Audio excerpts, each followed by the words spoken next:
Hello and welcome to this presentation of the Minnesota Solar Pathways Project. I'm Ben Norris from Clean Power Research, and in this presentation I'll be discussing the second set of three case studies conducted under this project. These case studies all use the Solar Development Strategy tool, or SDS tool, that was developed in this project. And it's a tool that can be used to evaluate pathways to solar adoption in the state of Minnesota. You'll recall that the first set of case studies looked at the independently owned utilities and their customer base, and it was designed to consider different rate structures, different incentives, and their impact on solar adoption. The third set of case studies is available in a separate recording, and that focuses on the design of citywide incentives, and we looked specifically at St. Paul and Duluth. In this second round here that we'll be discussing today, we're going to take the IOU results and expand them to cover the entire state of Minnesota using these same tools and methods. So, by way of background, we presented to the technical committee three case study strawman options. This goes back to a year ago to March 2019. And so the presentation today corresponds to that first option. The behind the meter solar adoption is one contributor to this the state's goal of 10% solar by 2030. What's not included here is the community solar gardens and utility owned resources. And so the intention of this study is to see what customers will do on their own, building their own roof or ground mounted systems behind the meter. And then that can facilitate the planning by the utilities and the state to make up the remainder using other solar resources. But before doing that, we have to have an understanding of what the customers themselves are going to do. This study is based on the SDS tool version 2.3. This is a publicly available tool. It's been discussed previously in technical committee meetings. It was presented at the MNSEA Gateways Conference, and so I won't be talking about the tool itself or how the calculations are done so much as using this as a case study, a use of the tool, and to see how it can be used for this purpose. The tool has already been configured. It's already been used for the adoption forecast at the three IOUs. And so this session today is kind of building upon that. And so our objective at hand here is to extend this solar adoption forecast to cover all Minnesota utilities, including municipals and cooperatives. And here we see a map of the utilities in Minnesota. Otter Tail, Minnesota Power, and Xcel Energy are called out. They have relatively large service territories and a large number of customers. And these three IOUs are supplemented, as you can see. Large patches of area are the cooperative utilities, and then in red you can see the small municipal utilities. For this project, we had geographical data provided by the Minnesota Geospatial Information Office that was very useful in conducting this. How much of the state have we already looked at? This is a tree chart showing the three types of utilities in the state. In red, we see the three IOUs made up of Xcel Energy, the biggest block, also Minnesota and Otter Tail Power. But in blue, we see the cooperatives, and in yellow, we see the municipals. So to date, if you will, we already have forecasts for a little over half, about 56% of the customers in the state. And so the goal here is to extend these forecasts, the abilities for the remaining 44%. This is a slide of those same utility service territories in Minnesota, and we're looking at the price ranges. These are average prices from EIA, and they're just an indicator of the variation of retail prices throughout the state. And residential price ranges are shown on the left, and the commercial average pricing is shown on the right. And it seems reasonable, just a quick glance at this chart, that prices should be a factor in the adoption. So we have higher prices, that's going to be more amenable to solar adoption, as you might expect. And this is shows our basic strategy here. What we're going to do is we're going to divide the state of Minnesota up into three regions. And the chart on the right, you see those three regions, and they're loosely geographically based. And you see the three IOU territories in kind of the brighter colors, and then the remainder of the utilities in the darker colors. The reason that we split the state up into these three areas is because we have a lot of good data from the IOUs, a lot of detailed data that we can use as a basis for this forecasting. And we don't have as much detailed data for the munis and the co-ops, but we can associate them with the IOU region. So, for example, in the Minnesota Power region in blue, we can say, well, perhaps the load shapes for those customers more closely match Minnesota Power load shapes that we do know than, say, Xcel Energy load shapes. And so we do this grouping, and the munis and co-ops are then differentiated from the IOUs on a few counts. Number one, we do have the total number of customers, we have the sales data for those utilities, and we have the average electric rates that we saw in the previous chart. So we've got those ways to differentiate those utilities. We also know what the solar adoption is to date. So for each utility in the state, we have the total number of PV systems, the counts, and we have the capacity of each of those systems. And we have that by residential and commercial sector. What is the forecast model? First of all, we used the forecast model in our previous market factors case studies. And in that case, we used two different predictors, customer predictors of adoption. One was payback, and one was adoption density. We're going to keep the payback predictor here, and we're going to remove the adoption density predictor. And that's because we found it simply, when it's applied to the IOU service territory, you really can't extend that out to the broader region for mathematical reasons. So we're going to simplify this model down to simply a generalized linear model based on payback that you see on the right side. Since we've changed the model now, we're going to have to retrain it. And so, as before, we're going to use the Xcel Energy historical customer responses. And the reason we focus on Xcel Energy and not the other two IOUs is because basically data availability. So for Xcel Energy, we had all of the available data. The other utilities, in some cases, we did not have all of the PV system costs for each of the PV systems that were installed, or we didn't have the incentive payments identified. All of these are important factors in calculating payback, and so we could not use the adoption in those other service territories. The bottom line is we do have these separate behavioral models, one for residential, one commercial, but they're all based on the Xcel Energy experience. That is, we're assuming here that the customer behavior in Xcel would be the same as customer behavior in other parts of the state.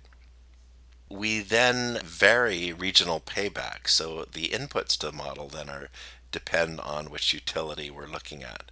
So the IOU payback is first calculating using the SDS tool, and that's kind of a starting point. So all of the baseline assumptions, the rates, the load shapes, the PV system specs like tilt and orientation and irradiance, all of that goes in, the incentives, all of this goes into calculating the payback for the residential and commercial customers at the three IOUs. Once we know that, then we can modify the payback based on the regional utility factors. So we know the different average rates for each utility, so we apply a scaling factor based on the average rates, and we apply that to the same model to produce forecasts for each of those utility service territories.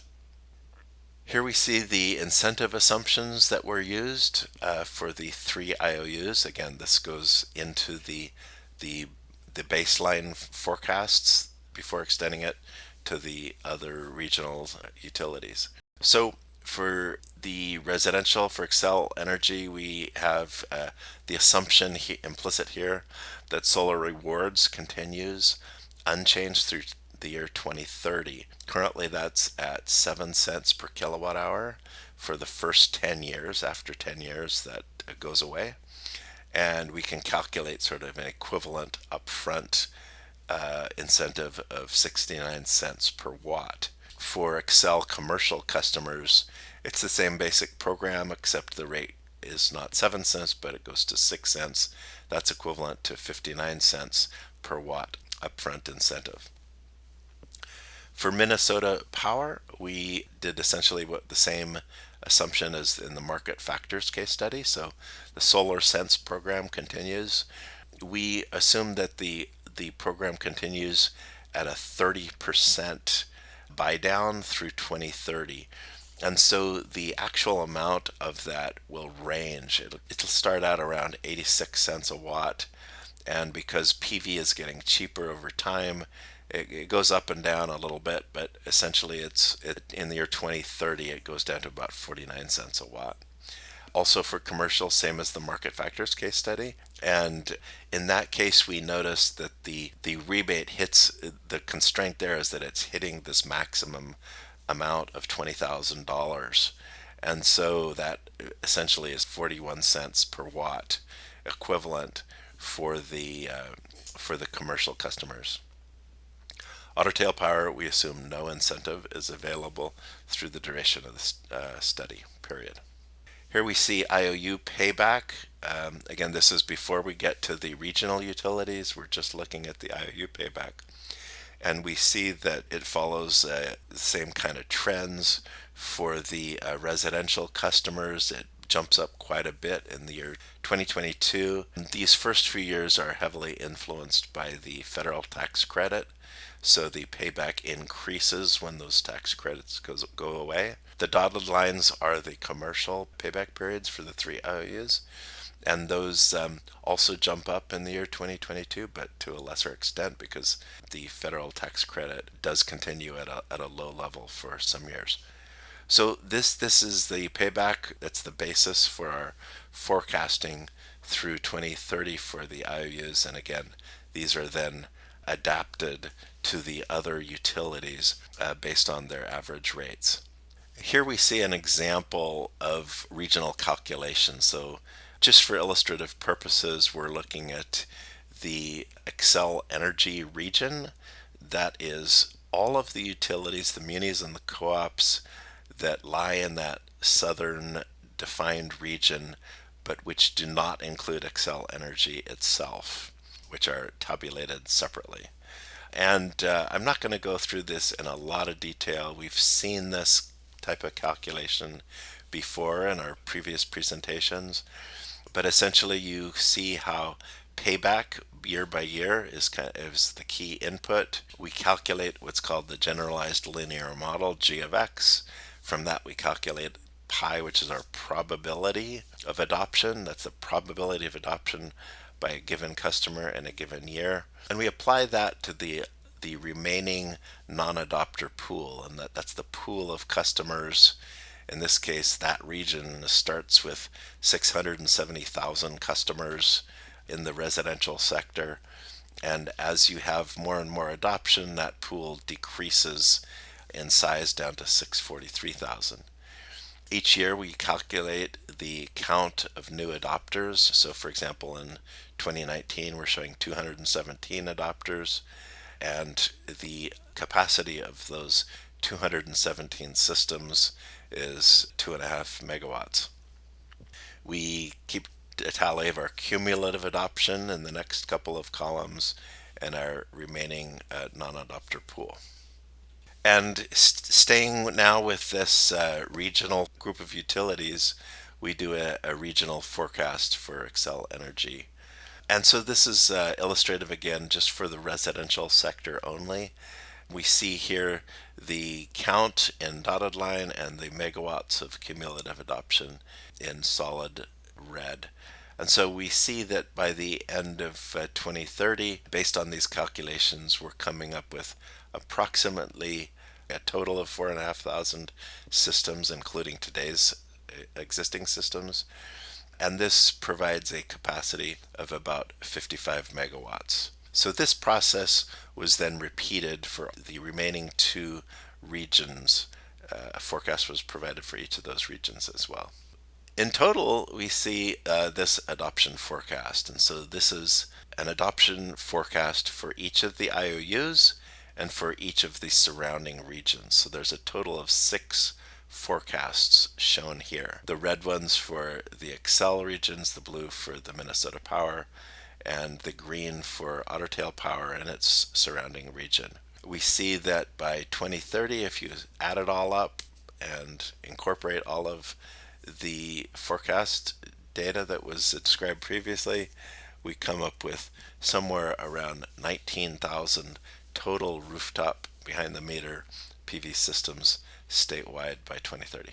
And correspondingly, we see the adoption in megawatts by 2030, same regions, same colors, and so on. And so we can forecast here that a total of about just under 200 megawatts of total customer-owned adoption would be expected by 2030. So in conclusion, by 2030, first of all, we're looking at about 16,000 residential customers will have adopted solar. That's about 0.7% of all residential customers, so less than 1% of all customers on the residential side would have behind the meter solar. We're looking at a little less than 1% for commercial customers, totaling about 2,500 systems. And in total, this amounts to about 192 megawatts, just call it 200 megawatts. And that's going to deliver about 234 megawatt hours of annual energy. This is a small amount relative to the state goals. This is only about 0.35% of the state's usage. And as we recall, the goal was to get to 10%. So these results are indicating that the amount of community solar gardens and utility-owned resources would be required to supplement this and would obviously contribute the bulk of the 10% goal. So that's the second of 2 case studies that we performed. The third case study is available as well by recording. I hope you have a chance to listen to that. That deals with the city incentives and how the SDS tool can be used to design city-based incentives or local incentives to meet local community solar goals. Stay safe, and we'll see you next time.